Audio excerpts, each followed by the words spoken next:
Karong buntaga, makijam kita. Kauban ang musician nga usa-usab ka PWD. Ug sayranta ang iyang makapadasig nga istorya. We have this morning, Mr. Nor Rayray. Mayong buntag, sir. Welcome din sa GMA Regional TV Live. Please greet all our viewers karong buntaga. Mayong buntag kaninyong tanan.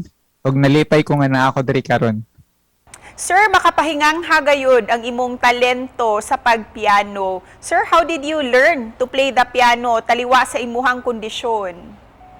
I started lang og kanang hilig lang, and then during grade 6 na ako, na-encounter na ako ning instrument nga keyboard. So kanang dulaanan lang gyud to siya, keyboard to siya sa church, tapos try lang nako pindot, and then suddenly na-observe na ako nga na ako'y mapindot na mga notes nga ginagmay, let's say kanang happy birthday to you, mga ana og mga uban pa. Kining hilig nimo sa musika, nganong imo ning gipaambit pinaagi sa social media, sir?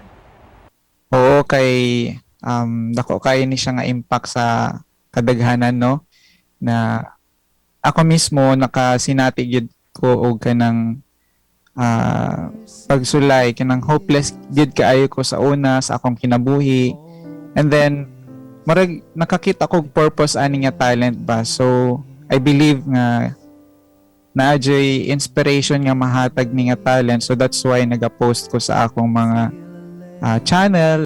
Sir, if it's okay with you, pwede ba nimong i-share sa ato ang mga viewers kining imong kondisyon? Oo, gipanganak ko og kanang kulang ko og kamot, if you can see, no? Tudlo na ako is tulo lang kabuok. Sa akong left pod, naalang gyud gamay duha ka buok. Ang useful lang ani isa lang.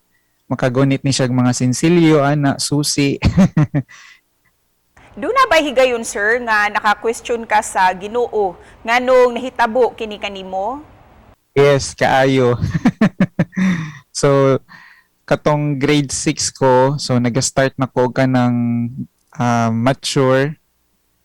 So I began to ask the Lord, Lord, why me? Nganong dili man tong akong mga silingan?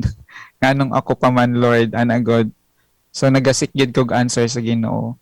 And you know what? Kung mga igitag ka ng answer sa Ginoo, motabag rigid na siya.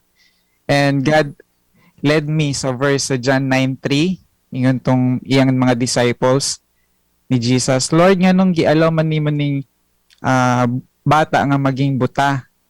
So you know what ang answer sa Ginoo? So that my glory will be displayed in His life. So marag ingana pud siguro ang gusto ipaabot sa ako sa Ginoo ba na God made me for a purpose.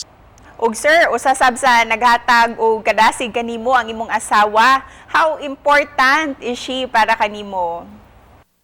Wow.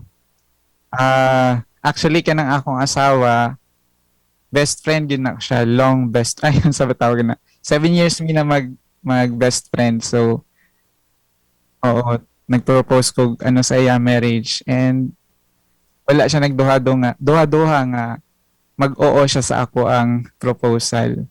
So 2012 gikasal mi, 2013 nagkaroon mi og anak, 2014 nag-invest mi og balay.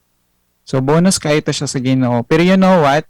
Nalang ko'y gusto i-reveal, no, sa inyo, ha.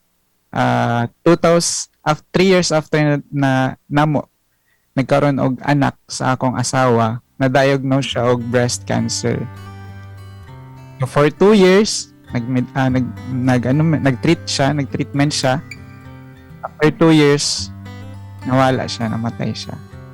So imagine how hard for me to accept kay Lord, nga nung ako pa man nga okay na unta na nagkaasawa na ko, na nami baby. So pero nga na lang gyud siguro ang kinabuhi sa tao, no. We need to be strong lang. Og karon sir, pwede ba mi mangayo og sample gikan kanimo?